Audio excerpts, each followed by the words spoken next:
Hello viewers, greetings from child care with doctor Suresh ji. आज के हमारे इस वीडियो का टॉपिक है कि बच्चों को हम कौन सा अनाज खिलाएं, चावल, गेहूं, ओट्स, रागी या कोई और। Which cereal to be fed to our children. अनाज हमारे भोजन का सबसे महत्वपूर्ण अंश है। इसको हम सीरियल और ग्रेन्स भी कहते हैं, क्योंकि इससे हमें ऊर्जा, carbohydrate, protein, fats, vitamins, minerals, fibre, सभी तरह के न्यूट्रिएंट्स बहुत अच्छी तरह से प्राप्त होते हैं। यह ऊर्जा का सबसे बड़ा स्रोत है। अन्य खाद्यों की तुलना में इसमें ऊर्जा या कैलोरी अधिक होती है। हमारे पास जितने भी फूड ग्रुप्स हैं खाने के लिए, उनमें सबसे अधिक ऊर्जा हमको अनाज से मिलती है। और इसमें यह भी फ़ायदा है कि ये सस्ते हैं, पर्याप्त मात्रा में हमें मिलते हैं और आसानी से हर जगह इजीली अवेलेबल है। लेकिन कौन सा अनाज कितना फ़ायदेमंद है, कौन सा न्यूट्रिएंट किस में अधिक है, किस रूप में खाने से बच्चों को अधिक फ़ायदा होगा, ये सारी कन्फ्यूजिंग चीज़ें हैं। तो आइए आज की वीडियो में हम ये जानते हैं कि अनाज क्या और कौन से हैं, कौन सा अनाज हमको बच्चों को खिलाना चाहिए और किस रूप में खाने से बच्चों को ये ज़्यादा फ़ायदा पहुंचाएंगे। So let us get started. पहला प्रश्न है कि अनाज क्या होते हैं और कौन से होते हैं। अनाज पोआसी और ग्रामीणी फैमिली के घास रूपी पौधों के बीज होते हैं। ये हमें दानों के रूप में मिलते हैं और कॉमनली वीट यानी गेहूँ, राइस यानी चावल, मेज यानी मक्का, बार्ली यानी जौ और ओट्स, राई और सोरगम मानी ज्वार, ये अनाज कॉमनली यूज़ हम लोग करते हैं। इनके अलावा मोटे अनाज जिनको हम मिलेट्स कहते हैं, रागी व बाजरा भी हम लोग यूज़ करते हैं। अनाज के बीज के 3 भाग होते हैं। जो सबसे बाहरी भाग होता है, बाहरी खोल के रूप में जो होता है, ब्रान होता है, जिसको हम भूसी भी बोलते हैं, चोकर भी बोलते हैं, ये फाइबर और विटामिन्स और फाइटोकेमिकल्स से भरपूर रहता है। और जो उसके एकदम अंदर के जो भाग है, जर्म जिसको हम बोलते हैं, जिसको हम बीज का नाभि भी बोल सकते हैं, वो नए पौधे को जन्म देता है और उसमें फैट रहती है, विटामिन्स रहते हैं, मिनरल्स रहते हैं और एंटीऑक्सीडेंट्स रहते हैं। इन दोनों के बीच के एंडोस्पर्म रहता है, जो पूरा स्टार्च से बना हुआ होता है और सॉफ्ट होता है। अब प्रश्न है कि हम कौन सा अनाज बच्चों को खिलाएं।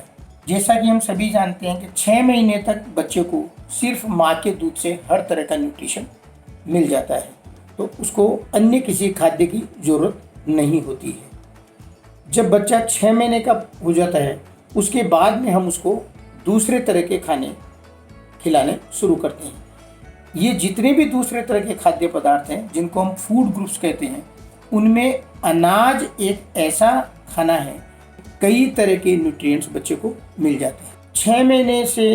इसीलिए अनाज को खिलाने की प्रथा हमारे देश में है, जिसको अन्नप्राशन के नाम से हम लोग जानते हैं और ये सेलिब्रेट भी किया जाता है। 6 महीने का जब बच्चा हो जाए तो उसको क्या खिलाएं, कैसे खिलाएं, इसका मैंने एक वीडियो भी पहले अपलोड किया हुआ है। अगर आपने अभी तक नहीं देखा है तो आप ज़रूर उसको देखिए।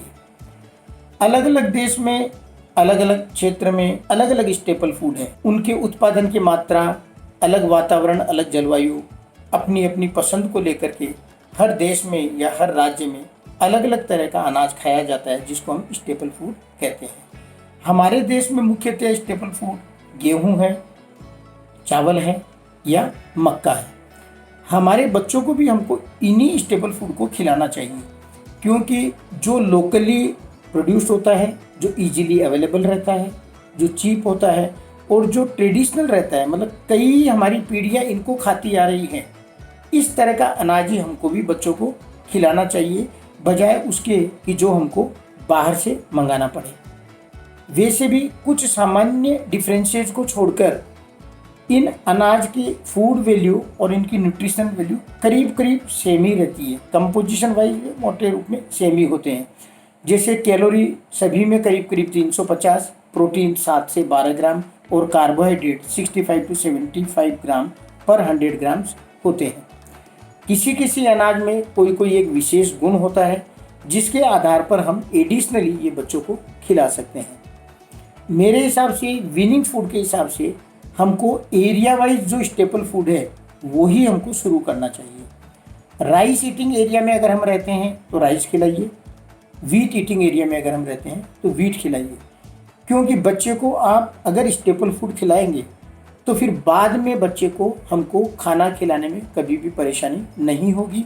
और ऐसे भी छोटी उम्र में हम जो भी बच्चों को सिखा देंगे वो हमेशा के लिए बच्चा सीख जाता है, और हमारी अपेक्षा भी उनसे यही रहती है कि बच्चा वो चीज़ लगातार खाता रहे। बाद में हम लोग सेकंड व थर्ड अनाज के रूप में डाइट में दूसरे अनाजों को भी शामिल कर सकते हैं, जैसे ओट्स, मेज, बार्ली आदि। मिलेट्स जिनको हम मोटा अनाज कहते हैं, जैसे रागी हुआ, बाजरा हुआ, इनको भी शुरू कर सकते हैं और कभी कभार बच्चों को दे सकते हैं।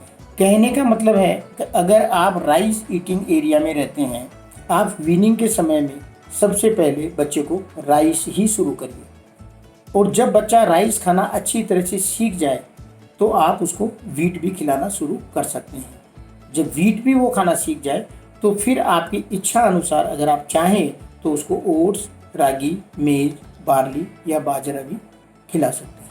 देखिए हमारा एम क्या है, हमारा ये एम ये है कि हमारे बच्चे को बैलेंस डाइट मिले व गुड न्यूट्रिशन मिले, और इसके लिए हमारे बच्चे को प्रतिदिन सभी तरह के फूड ग्रुप्स में से, जैसे अनाज, दाल, फल, सब्जी, डेयरी प्रोडक्ट्स, तेल, घी उचित मात्रा में प्रतिदिन बच्चे को खिलाने चाहिए। हर एक फूड ग्रुप में से हम लोग 1-2 आइटम सेलेक्ट कर सकते हैं और डेली दे सकते हैं। हर फूड ग्रुप में से 1-2 आइटम खिलाना ज़्यादा बेहतर है बनिस्पत इसके कि हम एक ही फूड ग्रुप में से ज़्यादा आइटम्स खिलाएं।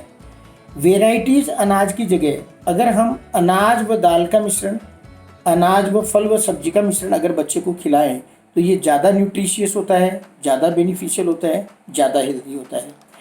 अनाज में अगर अमाइनो एसिड की कमी है तो वो दाल मिलाने से पूरी हो जाती है, और अनाज में अगर कोई विटामिन या मिनरल की अगर कमी है तो वो फ्रूट्स और वेजिटेबल मिलाने से पूरी हो जाती है, जिससे बच्चे का खाद्य पूरा हेल्दी हो जाता है। आजकल क्लिनिकल प्रैक्टिस में एक ट्रेंड देखा गया है कि जो न्यू पेरेंट्स है वो लोकल स्टेपल फूड की बजाय ओट्स व रागी खिलाने की इच्छा रखते हैं बच्चे को वीनिंग के टाइम पर। ओट्स और रागी वैसे तो बहुत अच्छे खाने हैं, लेकिन अगर ये लोकली प्रोड्यूस नहीं है, लोकली इजीली अवेलेबल नहीं है, या ये आपकी ट्रेडिशनल डाइट में नहीं आते हैं, तो शुरुआत में अच्छा यही है कि आप बच्चे को राइस और वीट से शुरू करें, और धीरे धीरे आप जैसे मैंने आगे बताया वैसे आप अन्य अनाज उसको दे सकते हैं। और वैसे भी इन सब अनाजों में पौष्टिकता वाइज कोई बहुत ज़्यादा डिफरेंसेस नहीं है। हाँ, ओट्स और रागी दोनों ग्लूटेन फ्री हैं, तो अगर बच्चे के किसी के सीलिएक डिजीज है तो उस बच्चे को ओट्स व रागी दिए जा सकते हैं। और ओट्स वैसे भी कॉन्स्टिपेशन जिन बच्चों के हैं, या जिन बच्चों के GERD नाम की जो बीमारी है जिसमें बार बार बच्चा वोमिटिंग करता है, उसके लिए ओट्स अच्छा है। और रागी उन बच्चों के लिए अच्छा है जिनको आयरन व कैल्शियम की अधिक मात्रा की ज़रूरत है। अब प्रश्न है कि अनाज को हम किस रूप में खिलाएं, कौन से रूप में खिलाना ज़्यादा फायदेमंद होता है। वैसे तो सभी अनाजों को विभिन्न रूप में खिलाया जा सकता है, अनाज के विभिन्न आइटम्स बनते हैं, अलग अलग रेसिपीज में हम खिला सकते हैं, लेकिन उपयोग की दृष्टि से अनाज को हम होल ग्रेन, रिफाइंड ग्रेन और एनरिच ग्रेन के हिसाब से डिवाइड कर सकते हैं। होल ग्रेन का मतलब साबुत अनाज, जिसमें तीनों भाग ब्रान, जर्म और एंडोस्पर्म मौजूद रहते हैं। ये पोषक तत्वों से भरपूर रहता है। ज़्यादा फाइबर खाने से एक तो जो पेट भर जाता है इसकी फीलिंग आती है, डाइजेशन बहुत अच्छा होता है और कब्ज की प्रॉब्लम नहीं होती। रिफाइंड ग्रेन जिसे हम परिष्कृत अनाज भी कहते हैं, उसमें मिलिंग के दौरान ब्रान और जर्म इन दोनों चीज़ों को हटा दिया जाता है, जिससे रिफाइंड ग्रेन के अंदर में fibre, vitamin, minerals, phytochemicals, antioxidants इनकी कमी आ जाती है। इसमें सिर्फ एंडोस्पर्म रहता है जिसमें स्टार्च बहुत ज़्यादा रहती है। ये महीन व मुलायम बन जाता है, इसलिए आदमी इसको ज़्यादा खा सकते हैं। और जर्म नहीं रहने के कारण इसकी सेल्फ लाइफ भी बढ़ जाती है। लेकिन न्यूट्रिशन वाइज रिफाइंड ग्रेन्स हमेशा होल ग्रेन से इन्फीरियर हैं। जैसे रिफाइंड करने के बाद में प्रोटीन 25% कम जाता है और विटामिन 50% कम हो जाते हैं। और एनरिच ग्रेन में जो मिलिंग के दौरान चीज़ें हटाई गई उनको वापस से मिला दिया जाता है, तब उन अनाजों को हम एनरिच ग्रेन बोलते हैं। इन तीनों तरह में से सबसे अच्छा होल ग्रेन होता है। इसमें अनाज का दलिया, टुकड़ी, मोटा आटा ये इसी श्रेणी में आते हैं और ये खाने में सबसे ज़्यादा हेल्दी होते हैं। अच्छे से इनको कुक करना चाहिए, घी व तेल के साथ कुक कर सकते हैं। 1 साल की उम्र तक शुगर और सोल्ट बच्चे को नहीं देना है, बाद में मिलाए जा सकते हैं। और उम्र के अनुसार इनकी थिकनेस बच्चे को हमको खिलानी है। उम्र जैसे जैसे बढ़ती जाए हम अनाज के साथ में दाल, फ्रूट्स, वेजिटेबल्स ये सब मिला सकते हैं और अलग अलग आइटम्स और अलग अलग रेसिपीज बच्चे को बना करके खिला सकते हैं। जहाँ तक हो सके रिफाइंड अनाज जिसे मैदा व मैदा से बने आइटम नहीं खिलाए तो अच्छा है, क्योंकि इनकी न्यूट्रिशनल वैल्यू कम है, क्योंकि इनमें fibre, vitamin, minerals, phytochemicals, antioxidants कम होते हैं और ये ओवरवेट का खतरा व कब्ज का खतरा भी इनके साथ में रहता है। अगर रिफाइंड अनाज बहुत ज़्यादा मात्रा में और बहुत दिनों तक खाया जाए तो insulin resistance, diabetes, blood pressure, hypertension, heart diseases in सब के चांसेस भी बहुत ज़्यादा हो जाते हैं।